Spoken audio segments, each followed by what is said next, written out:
Hi everybody, Amy here, and I'm back with another history video this morning. I'm focusing on another of our influential Muhlenberg Countyans this morning. Today's video is about celebrated jockey Sherman Armstrong.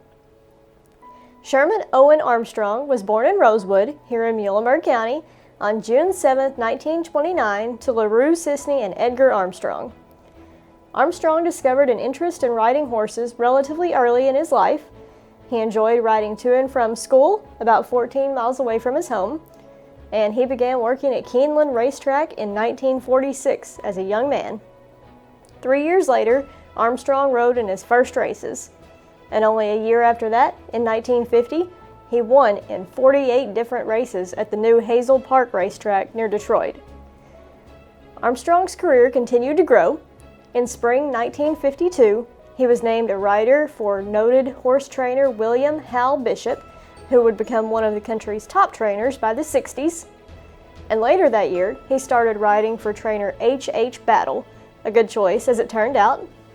He won the Michigan Mile race in Detroit in July 1952, riding Bully Boy. And that fall, he returned to his Keeneland roots and won the inaugural Alcibiades Stakes at that track on Sweet Patootie, another owned by the same Mrs. E. Dale Schaefer and also trained by H.H. Battle. In fact, his winning time for that race is one of the fastest race times recorded for the track at that current length of 7 furlongs. The track was lengthened later, so a direct comparison cannot be made with races run after that change was made.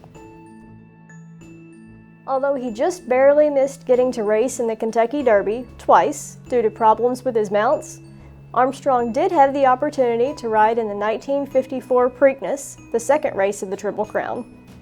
He and his horse, for free, came in 5th in that prestigious race. Not enough to win the money, unfortunately, but still in the top half of the standings and a very respectable position. However, Armstrong's career was not without injury, and those would keep him away from the track for a while. He suffered broken ribs during a race in New Orleans in 1954. Then in 1958, he suffered an eye injury when a broken horseshoe flew up and pierced his racing goggles. He had prolonged vision problems resulting from that injury. After the injury to his eye, when owners and trainers were reluctant to hire him for fear that his vision would fail or cause issues, Armstrong retired and became a trainer himself. He unretired once for just about a month in 1968 to prove that a certain horse could win, with the right rider. Armstrong had been training the Word Go and knew he was a winner, but the jockeys that he'd been paired with just weren't having any success. So Armstrong took over, returned to the track, and sure enough, the horse started winning. After that, Armstrong retired again, taking the newly proven The Word Go with him. He ended up with his own farm in Ocala, Florida, Sherwood Hill, a fitting name for a farm owned by a boy from Rosewood. We have a set of Sherwood Hill racing silks in our collection at Thistle Cottage. This time, the retirement lasted for 20 years, but he couldn't resist one last comeback. In 1988, at the age of 59, Armstrong returned to the racetrack as a jockey once more, riding horses that he had trained himself, attributing his return partly to the fact that he again felt like his horses were better than the results they'd been getting. Sherman Armstrong died September 20, 1995, and was buried in Versailles, Kentucky, in the heart of horse country. But Armstrong, who accumulated nearly 750 wins during his racing career, will not be forgotten. One of his protégés, Bobby Lillis, a longtime horseman featured on the September 2020 cover of Equerry magazine, acknowledged Armstrong's contributions to his own career in the accompanying article. Lillis learned to ride in Florida under Armstrong's guidance. Armstrong was also inducted into the Muhlenberg County Athletic Hall of Fame in 2019, and he still has family in this area. At Thistle Cottage, in addition to the Sherwood Hill racing silks, we also have a pair of boots, goggles, a saddle, and a riding crop, as well as a print of a painting done by local artist Rudy Patootie, Lucinda Scharf. These items are in our permanent collection and are regularly featured in our exhibits.